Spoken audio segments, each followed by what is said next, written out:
بلکہ یہ سب سے پہلے اپنے کردار کو پاک کرو اور صاف کرو، اپنے کردار میں سے معصیت کو، حرام کو نکال باہر کرو۔ اپنی معاشرت اور معیشت دو چیزیں ہیں سب سے اہم۔ ایک ہے آپ کی معاش کہاں سے کما رہے ہیں، اس میں کوئی حرام کا عنصر تو نہیں ہے، کوئی بینک سے رقم لے کر تو نہیں، آپ نے دکان بڑھا رکھی ہے، کاروبار اپنا پھیلا رکھا ہے، چمکا رکھا ہے، کارخانہ بنایا ہے، سود کے اوپر آپ نے قرض لیا ہوا ہے، بینک سے قرض لے کر آپ نے بلڈنگ بنا لی ہے۔ اگر یہ کام کیا تو آپ کی تو معیشت حرام کی ہو گئی، یا اور کوئی کام ہے، آپ غلط کام کر رہے ہیں۔ اب یہی جو منشیات کا دھندا ہے، کروڑوں اربوں کا معاملہ ہوتا ہے، جب کوئی پکڑی جاتی ہے تو آپ کہتے ہیں اتنے کروڑ کی ہیروئن پکڑی گئی، اتنے ارب ڈالر کی ہیروئن پکڑی گئی، ہوتا کہ نہیں؟ یہ تو دنیا کا سب سے بڑا کاروبار ہے اس وقت، لیکن حرام کاروبار ہے، جو کھا رہے ہیں حرام کھا رہے ہیں۔ تو پہلی بات یہ ہے کہ جب تک کہ اشخاص اور افراد، اس لیے کہ امت جو ہے وہ بنتی ہے اشخاص سے مل کر، امت آسمان سے تو نہیں آتی، لوگ مل جل کر ایک جماعت بناتے ہیں، مل جل کر ایک امت بنتی ہے۔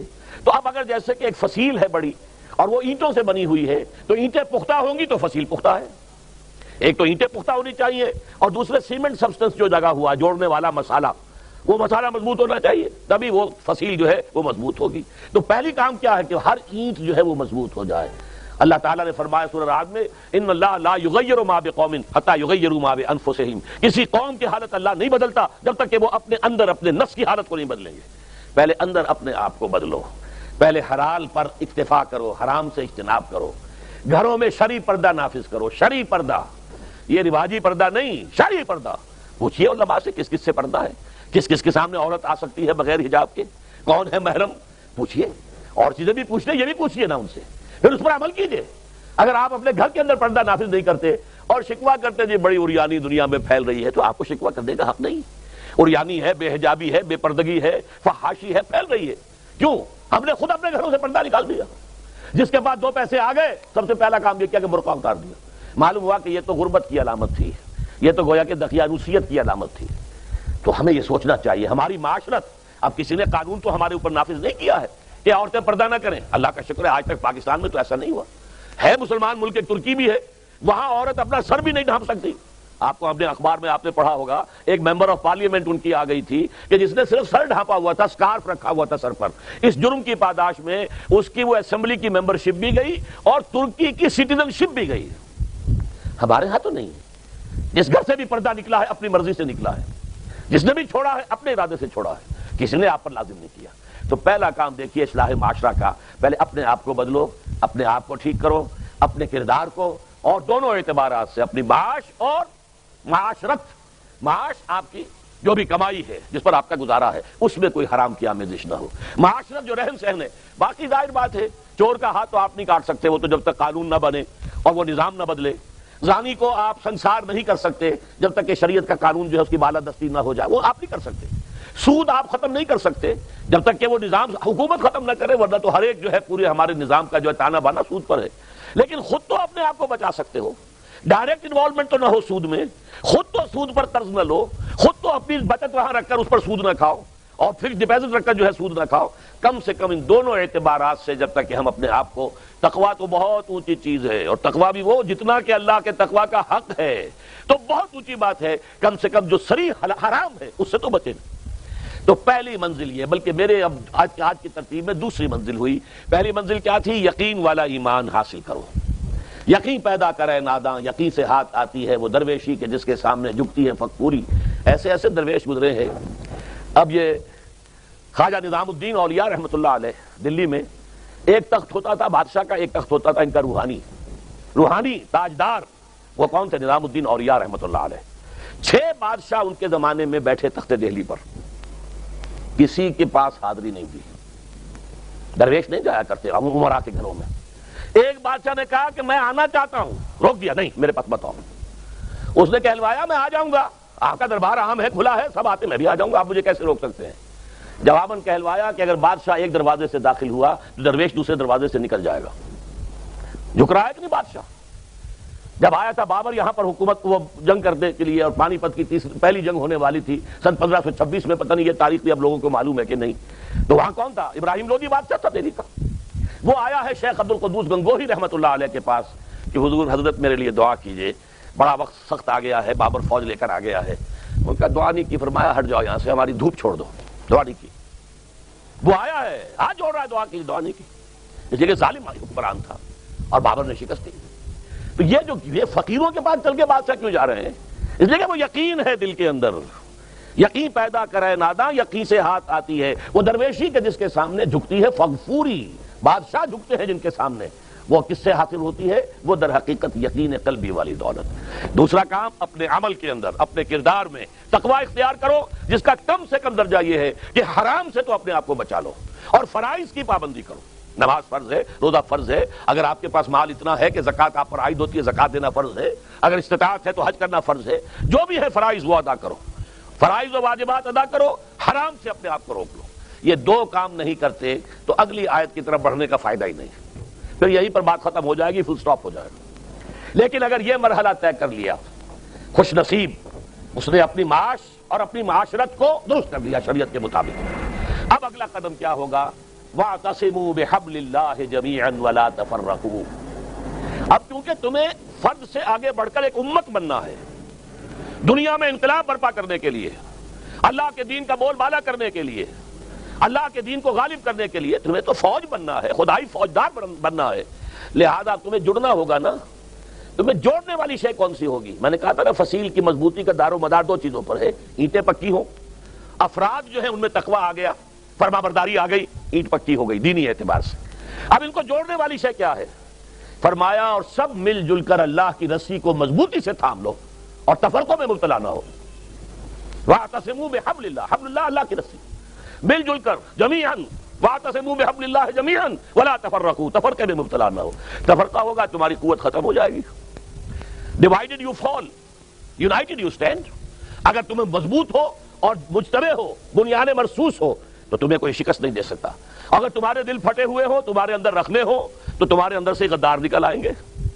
جیسے کہ آپ کو معلوم ہے کہ انگریز جو آیا ہے ہندوستان میں، بنگال میں غداری ہوئی، میر جعفر نے غداری کی، اس لیے بنگال میں پلاسی کی جنگ میں فتح ہوئی لارڈ کلائیو کو۔ دکن میں ہمارا آخری تیر جسے کہا اقبال نے، ترکشے مارا خدنگ آخری، ٹیپو سلطان آخری چٹان تھی ہندوستان کے اندر، اور وہ بھی ایک غدار کی وجہ سے۔ جعفر از بنگال و صادق از دکن، ننگے آدم ننگے دین ننگے وطن تھے، کون؟ مسلمان تھے۔ لیکن یہ کہ اگر آپس میں تفرقہ ہے، آپ کے تفرقے کو دشمن استعمال کرے گا، آپ کو آپس میں ٹکرائے گا، ایک کے مقابلے میں دوسرے کی مدد کرے گا، کبھی دوسرے کے مقابلے میں آپ کی مدد کرے گا، تاکہ آپس میں ٹکرا کر ختم ہو جاؤ۔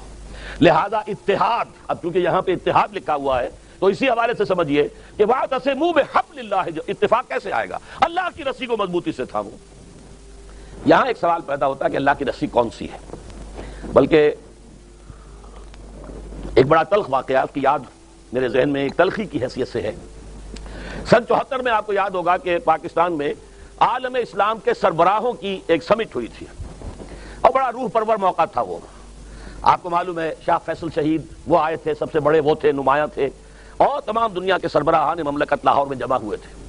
اس وقت یہ آیت وَاعْتَصِمُوا بِحَبْلِ اللَّهِ جَمِيعًا وَلَا تَفَرَّقُوا، بڑے بڑے بینرز لاہور میں لگے ہوئے تھے، ہر رکشہ کے پیچھے آیت لکھی ہوئی ہے، ہر ٹیکسی کے پیچھے لکھی ہوئی ہے وَاعْتَصِمُوا بِحَبْلِ اللَّهِ جَمِيعًا وَلَا تَفَرَّقُوا۔ تو میں گیا تھا مکتبہ جدید پریس ہے لاہور میں، کچھ مجھے چھپوانا تھا، وہاں پر ہی آزاد کشمیر کے ایک آئے ہوئے تھے انفارمیشن ڈپارٹمنٹ کے بڑے افسر، اور یہ واقعہ ابھی میں بیان کر کے آیا ہوں 3-4 روز پہلے۔ سردار عبدالقیوم جو صدر ہوتے تھے اس وقت، وہ اس وقت صدارت کر رہے تھے جب میں نے واقعہ سنایا کہ یہ آپ کے صدارت کے دور کا واقعہ ہے، کیونکہ وہ یادداشت پیش کرنا چاہتے تھے کشمیر کے مسئلے پر تمام سربراہان جو تھے مسلمان ان کے سامنے، تو وہ بھی چھپانے کے لیے آیا ہوا تھا۔ لیکن اس شخص نے اس قدر ملحدانہ بات کی وہاں، آزاد کشمیر حکومت کا ذمہ دار افسر، یہ کیا محمل بات ہے؟ اللہ کی رسی کہاں ہے؟ وہ رسی کون سی رسی؟ کہاں سے تھامے؟ کس کو تھامے؟ یہ تو کلام محمل ہے، اس کا مطلب ہی کچھ نہیں۔ انا للہ، اور میں سنا کے آیا ہوں، یہ ہے آپ کے زیر سرپرستی، آپ کی بیوروکریسی جو ہے اس کی ذہنیت کیا تھی، اس کا نتیجہ میں آپ کے سامنے رکھ رہا ہوں۔ بہرحال یہ سوال پیدا ہوتا ہے کہ حبل اللہ سے مراد کیا ہے؟ اس کی یہ بات اصولاً سمجھ لیجئے، قرآن مجید میں جہاں وضاحت کی ضرورت ہوگی تو یہ فرض منصبی ہے محمد الرسول اللہ صلی اللہ علیہ وسلم کا کہ آپ اس کو واضح کریں۔ انزلنا الیک الذکر لتبین للناس ما نزل الیہم، اے محمد یہ الذکر، یہ قرآن ہم نے آپ پر نازل کیا ہے تاکہ آپ لوگوں کے لیے واضح کریں اس شے کو کہ جو ہم نے ان کے لیے اتاری ہے۔ قرآن تو اتارا ہے ہم نے لوگوں کے لیے، ہدی للناس اتارا ہے آپ پر، تو صرف آپ کے لیے تو نہیں ہے نا، لوگوں کے لیے ہے، تو لوگوں کو آپ یہ کتاب پہنچائیں اور جہاں اس کی وضاحت کی ضرورت ہو وضاحت کریں۔ جیسے ایک استاد جو ہے کتاب پڑھا رہا ہے، ٹیکسٹ پڑھا رہا ہے، لیکن تشریح بھی تو کرتا ہے نا۔ حضور نے فرمایا، حضرت علی رضی اللہ تعالیٰ عنہ سے روایت ہے، فرماتے ہیں کہ ایک موقع پر حضور نے فرمایا انہا ستکون فتنۃ، حضور نے خبر دی ان قریب ایک بہت بڑا فتنہ رونما ہوگا۔ فقلت، حضرت علی فرماتے ہیں میں نے عرض کیا مل مخرج منہا یا رسول اللہ، اے اللہ کے رسول یہ فرمائیے اس فتنے سے نکلنے کا راستہ کون سا ہوگا؟ یہ مخرج بڑے بڑے حالوں میں لکھا ہوتا ہے ایگزٹ، اور عربی میں مخرج لکھا ہوتا ہے عرب ممالک میں سرخ روشنی کے ساتھ، یا فرض کیجئے ہال کے اندر کوئی دھماکہ ہو جائے یا کوئی بجلی فیل ہو جائے تو دوڑو ان کی طرف، نکلنے کے راستے یہ مخرج اسے کہتے ہیں۔ تو آپ دیکھیے یہاں پر ایک نقطہ ہے سمجھنے کا، حضرت علی نے یہ نہیں پوچھا کہ یہ فتنہ کب ہوگا، کیوں ہوگا، کدھر سے آئے گا، کیسے آئے گا، فتنے کی شکل کیا ہوگی، کچھ نہیں پوچھا۔ ہم ہوتے تو یہ پوچھتے، حالانکہ یہ ساری چیزیں ہیں علمی معلوماتی، اصل عملی مسئلہ یہ کہ اس فتنے سے نکلنے کا راستہ کون سا ہوگا۔ کیونکہ صحابہ کرام کا معاملہ جیسا کہ میں نے عرض کیا، وہ جو سنتے تھے قرآن سنے یا حدیث سنے پہلے عمل کی بات سوچتے تھے۔ تو پوچھا بل مخرج منہا یا رسول اللہ، اب آپ نے فرمایا کتاب اللہ، فتنوں سے بچانے والی اللہ کی کتاب ہے، فیہ خبر ما قبلکم و نبأ ما بعدکم و حکم ما بینکم، اس تو اللہ کی کتاب میں قرآن میں تم سے پہلی قوموں کے حالات بھی ہیں، تمہارے بعد میں آنے والی قومیں ان کے حالات بھی ہیں، اور تمہارے مابین جتنے اختلاف ہوں گے ان کا حل موجود ہے۔ وَهُوَ الصِّرَاطُ الْمُسْتَقِيمُ وَهُوَ الذِّكْرُ الْحَكِيمُ وَهُوَ حَبْلُ اللَّهِ الْمَتِينُ، یہی قرآن جو ہے یہ صراط مستقیم ہے، یہی ذکر حکیم ہے، یہی اللہ کی مضبوط رسی ہے۔ یہ ہے وہ بات کہ جو حضور نے واضح کر دی، وَاعْتَصِمُوا بِحَبْلِ اللَّهِ جَمِيعًا، پکڑ لو قرآن کو مضبوطی کے ساتھ، سیمنٹ سبسٹنس جو ہے وہ قرآن ہے جو تمہیں جوڑے گا۔ ایک اور حدیث ہے وہ حضرت عبداللہ ابن مسعود سے ہے کہ حضور نے فرمایا القرآن حبل اللہ الممدود من السماء الى الارض، یہ قرآن اللہ کی رسی ہے جو آسمان اور زمین کے درمیان تنی ہوئی ہے۔ ایک اور حدیث اس سے بھی پیاری ہے، موجم طبرانی کی جو بڑی موجم ہے، موجم کبیر، اس میں نقشہ کھینچا گیا ہے کہ ایک روز حضور اپنے حجرے سے برآمد ہوئے، آپ نے دیکھا مسجد نبوی کے ایک کونے میں لوگ بیٹھے ہوئے قرآن پڑھ رہے ہیں، مذاکرہ کر رہے ہیں، ایک دوسرے سے سمجھ رہے ہیں۔ آپ کے چہرے پر بشاشت کے آثار ظاہر ہوئے، خوشی کے کہ میرے امتی صحیح اور بہترین کام کر رہے ہیں بیٹھے ہوئے۔ آپ چل کر آئے قدم بقدم، آپ نے بڑا پیارا سوال کیا، الستم تشہدون اللہ الہ الا اللہ وانی رسول اللہ وان ھذا القرآن جاء من عند اللہ، کیا آپ لوگ اس کی گواہی نہیں دیتے کہ اللہ کے سوا کوئی معبود نہیں اور میں اللہ کا رسول ہوں اور یہ قرآن اللہ کے پاس سے آیا ہے؟ سب کا جواب کیا؟ بلا یا رسول اللہ، بلا یا رسول ہے، اللہ کے رسول، یقیناً ہم گواہ ہیں اس پر۔ اب آپ نے فرمایا فاستبشروا، تو خوشیاں مناؤ، جشن مناؤ، فإن هذا القرآن طرفه بأيديكم وطرفه بيد الله، یہ قرآن وہ شے ہے جس کا ایک سرا تمہارے ہاتھ میں ہے اور ایک سرا اللہ کے ہاتھ میں ہے، اس کو تھامو، اس کو مضبوطی سے تھامو۔ علامہ اقبال نے کہا ہے، ہمارے میں دیکھتا ہوں مفسرین نے بہت سے آراء دے دی ہیں، اسلام ہے یا کلمہ شہادت ہے، یہ جو ہے حبل اللہ، لیکن یہ کہ حضور کی اس قدر واضح اس تصریحات کے بعد بھی ہم کوئی اور معنی تلاش کریں تو میرے خیال میں زیادتی ہے۔ علامہ اقبال نے صحیح کہا ہے، از یک آئینی مسلمان زندہ است، مسلمان کی زندگی ہی اس سے ہے کہ اس کے پاس ایک آئین ہے، قرآن ہے۔ قائد اعظم نے بھی فرمایا تھا جب ان سے پوچھا گیا کہ پاکستان تو آپ بنانا چاہتے ہیں، اس کا دستور کیا ہوگا؟ فرمایا ہمارا دستور قرآن ہے، 1400 برس سے طے ہے، ہمیں کوئی نیا دستور بنانے کی ضرورت نہیں ہے۔ از یک آئینی، ایک آئین ہے ہمارا، از یک آئینی مسلمان زندہ است، پے کرے ملت ز قرآن زندہ است، یہ جو پیکر ہے میرا، اس میں میری روح ہے، میری زندگی ہے، اس سے میں زندہ ہوں نا، وہ نکل گئی تو یہ لاش ہے، سڑ جائے گی، اسے جلدی سے قبر میں اتار دینا۔ تو پے کرے ملت ز قرآن زندہ است، قرآن کی وجہ سے ملت جو ہے اس کے جسم میں جان ہے۔ ماں ہما خاک و دل آگاہ اوست، اعتصامش کن کہ حبل اللہ اوست، ہم تو مٹی کے مانند ہیں، دل کی حیثیت قرآن کی ہے، ہمارے یہ وجود کے اندر جو مٹی سے بنا ہوا ہے، یہ قلب ہے جس میں روح ہے، روحانیت ہے ہماری، تو قرآن جو ہے جسد ملی میں اس کی روح کے مانند ہے۔ ماں ہما خاک و دل آگاہ اوست، اعتصامش کن کہ حبل اللہ اوست، مضبوطی سے تھامو اس کو کہ یہ ہے حبل اللہ۔ اب میں ذرا اس کی توضیح بھی کر دوں، یہ قرآن کے حبل اللہ ہونے کا مطلب کیا ہے؟ دیکھیے اتحاد جو ہے، لکڑیوں میں اتحاد ہو جائے گا، رسی سے باندھ دیجیے متحد ہو گئی۔ وہ بڈھے کی وہ جو نصیحت تھی اپنی اولاد کو کی تھی وہ سنی ہوگی، بچپن میں پڑھی ہوگی، کہ مرتے ہوئے اپنے بیٹوں کو اس نے سبق سکھانا چاہا، یہ خپسیاں جو ہوتی ہیں بڑی پتلی پتلی لکڑیاں، ان کو جمع کیا، رسی سے باندھا، ذرا توڑو اس کو، سب نے زور لگایا، نہیں ٹوٹی۔ پھر کہا اچھا انہیں کھول دو، علیحدہ علیحدہ کر دو، علیحدہ، اب سب تو توڑ دیا آرام سے۔ تو بتایا دیکھو اسی طرح بندھے رہو گے تو تمہیں کوئی توڑ نہیں سکے گا، شکست نہیں دے سکے گا، اگر علیحدہ ہو گئے، متفرق ہو گئے تو ایک ایک کر کے تمہیں توڑ دے گا دشمن۔ اسی طریقے سے در حقیقت اگر ہم یکجا یقین لکڑی کو جما تو رسی سے اب انسانوں کا جو ہے جوڑنا، انسان کسے کہتے ہیں؟ حیوان عاقل ہے، انسان کا فکر ہے، اس کی سوچ ہے، اس کے نظریات ہیں، اس کے افکار ہیں، اس کے عقائد ہیں، انہی کی بنیاد پر پھر اس کے مقاصد وجود میں آتے ہیں۔ جب تک ان چیزوں میں ہم آہنگی نہیں ہوگی، ہمارے نظریات بھی ایک ہوں، ہمارے مقاصد بھی ایک ہوں، جب تک نظریات اور مقاصد کی ہم آہنگی نہیں ہوگی، انسانوں میں اتحاد ممکن نہیں ہے۔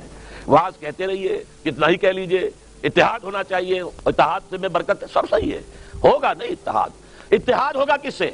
آپ کے فکر میں، آپ کی سوچ میں، آپ کے نظریات میں، آپ کے عقائد میں، آپ کے خیالات میں یکسانی ہو، یک رنگی ہو، مقاصد، اہداف، آپ کے گولز یہ ایک ہو جائیں، اب آپ جمع ہوں گے تو یہ بنیان مرصوص بن جائیں گے، اور انسان کے فکر کو، اس کی سوچ کو، اس کے مقاصد کو یک رنگی دینے والی شے اللہ کی کتاب ہے۔ لہذا اب تیسرا قدم ہوا آج کے میرے بیان کے اعتبار سے کہ اب یہ اینٹیں پکی ہو گئیں، انہیں جوڑنے کے لیے قرآن، اب قرآن میں غوطہ زنی کرو، قرآن پر اپنی سوچ کو، اپنے فکر کو، اپنے خیالات کو قرآن پر مبنی کرو، قرآن سے عزائم حاصل کرو، ارادے حاصل کرو، اپنے مقاصد کا حصول قرآن سے کرو، اپنی منزل کا تعین قرآن سے کرو، تب تم سب کے سب آپس میں جڑ جاؤ گے۔ اس آیت میں آگے چل کر صحابہ کرام، خاص طور پر انصار پر اللہ کا جو بڑا احسان ہوا تھا وہ گنوایا گیا، اس لیے کہ حضور کے یثرب آنے سے پہلے وہاں کے جو دو بڑے قبیلے تھے وہ آپس میں بڑے جنگ کرتے تھے، اوس اور خزرج کے مابین 100 سال سے قبائلی جنگ جاری تھی۔ ایسے نہیں تھی جنگ کے روز کے تلواریں کھڑک رہی ہوں، کچھ لوگ ان کے مار دیے، انہوں نے ان کے مار دی، جیسے ہمارے اب بھی ہوتا ہے قبائلی علاقے میں، قتل در قتل، قتل کا جواب قتل ہو رہا، یا جیسے کسی علاقے کے اندر جو گنڈے ہوتے ہیں ان کے مابین اسی طرح کا چلتا ہے، چودراہٹ کی وجہ سے اس گروپ نے ان کو مارا، انہوں نے ان کو مارا، تو اس طرح سے ان کی قوت ختم ہوتی جا رہی تھی۔ جب حضور تشریف لائے مدینہ منورہ میں، اب ایمان اور قرآن کی بدولت وہ بنیان مرصوص بن گئے۔ اب ان انصار اور ان اوس اور خزرج کے لوگوں سے کہا جا رہا ہے وَاذْكُرُوا نِعْمَتَ اللَّهِ عَلَيْكُمْ، اے اوس اور خزرج سے متعلق لوگوں، اللہ کے اس احسان کو تم پر یاد رکھو، اس کو یاد رکھو، اِذْ كُنْتُمْ أَعْدَاءً، جبکہ تم دشمن تھے ایک دوسرے کے، فَأَلَّفَ بَيْنَ قُلُوبِكُمْ، اللہ نے تمہارے دلوں میں الفت پیدا کر دی۔ اور پھر نہ صرف یہ کہ انصار آپس میں بھائی بھائی ہو گئے، کہاں قریش مکے سے آئے 300 میل سے چل کر، کہاں یہ مدینے کے انصار، اس طرح بھائی بنایا ہے آپس میں، ایک انصاری ایک مہاجر بھائی، تم فلاں کے بھائی، تم فلاں کے بھائی۔ اور پھر ایسا بھی ہوا، انصاری بھائی اپنے مہاجر بھائی کو لے گیا دکان پر، یہ میری دکان ہے، میں اس میں درمیان میں دیوار کھڑی کر دیتا ہوں، آدھی آپ کی آدھی میری، یہ میرا گھر ہے، میں اس میں دیوار کھڑی کر دیتا ہوں، آدھا گھر تمہارا آدھا میرا۔ یہاں تک ہوا ہے، اس لیے کہ اس وقت تک پردہ نہیں تھا، پردے کے احکام تو بعد میں آئے نا، وہ تو کہیں جا کر آئے ہیں سورہ نور میں اور سورہ احزاب میں، اس سے پہلے تو پردہ تھا ہی نہیں عرب میں، لہذا اس وقت پردے کے احکام نہیں تھے۔ وہ انصاری بھائی اپنے مہاجر بھائی کو گھر لے گیا، 2 بیویاں ہیں میری، تم پسند کر لو، نمبر 1 چوائس تمہارا ہوگا، جس کی طرف اشارہ کر دو گے میں طلاق دے دوں گا، تم شادی کر لینا۔ میں یہ گوارا نہیں کر سکتا کہ میرے گھر میں 2 بیویاں ہوں اور میرا بھائی جو ہے اس کا گھر آباد نہ ہو۔ یہ بھائی بنایا ہے کس نے؟ محمد نے صلی اللہ علیہ وسلم۔ یہ تھی وہ محبت کے جو پیدا کی ہے کہ ایک جنگ میں 3 جو ہیں اس درجے مجروح پڑے ہوئے ہیں کہ آخری وقت میں آپ کو معلوم ہے خون جب بہت نکل جاتا ہے تو پیاس شدید ہوتی ہے موت کے وقت، جبکہ موت جو ہے یہ مجروح ہونے کی وجہ سے اور خون نکلنے سے ہو رہی ہو، العطش۔ اب پیالہ ایک لے کر کوئی پہنچا ہے ایک کے پاس، ادھر سے ایک اور کی آواز آ گئی العطش، انہوں نے کہا میرے اس بھائی کے پاس لے جاؤ، اس کا حق زیادہ ہے۔ وہاں گئے تو دوسرے اس کے پینے سے پہلے کوئی اور تیسرا بول پڑا العطش، وہ وہاں گیا لے کر کے، وہاں لے جاؤ، وہاں گیا تو اس کی جان نکل چکی، واپس آیا تو دوسرا بھی فوت ہو چکا، پھر واپس آیا تو وہ پہلا بھی گیا، تینوں چلے گئے دنیا سے بغیر پانی پیے۔ لیکن یوسرون علی انفسہم ولو کان بہم خصاصہ، یہ تو وہ لوگ ہیں جو اپنے اوپر اپنے بھائیوں کی چیزوں کو ترجیح دیتے ہیں، اپنے بھائیوں کی ضرورت کو ترجیح دیتے ہیں، چاہے خود بھی تنگی کے اندر مبتلا ہوں۔ یہ شان تھی صحابہ کرام کی۔ تو اس احسان کا ذکر ہو رہا ہے، وَاذْكُرُوا نِعْمَتَ اللَّهِ عَلَيْكُمْ إِذْ كُنْتُمْ أَعْدَاءً فَأَلَّفَ بَيْنَ قُلُوبِكُمْ، تم دشمن تھے ایک دوسرے کے تو اللہ نے تمہارے دلوں میں اس الفت پیدا کر دی۔ وَكُنْتُمْ عَلَى شَفَا حُفْرَةٍ مِّنَ النَّارِ، تم تو آگ کے گڑھے کے کنارے تک پہنچ گئے تھے، تباہی کے گڑھے میں گرا چاہتے تھے، فَأَنْقَذَكُم مِّنْهَا، تو اللہ نے تمہیں پکڑ کر وہاں سے بچا لیا ہے۔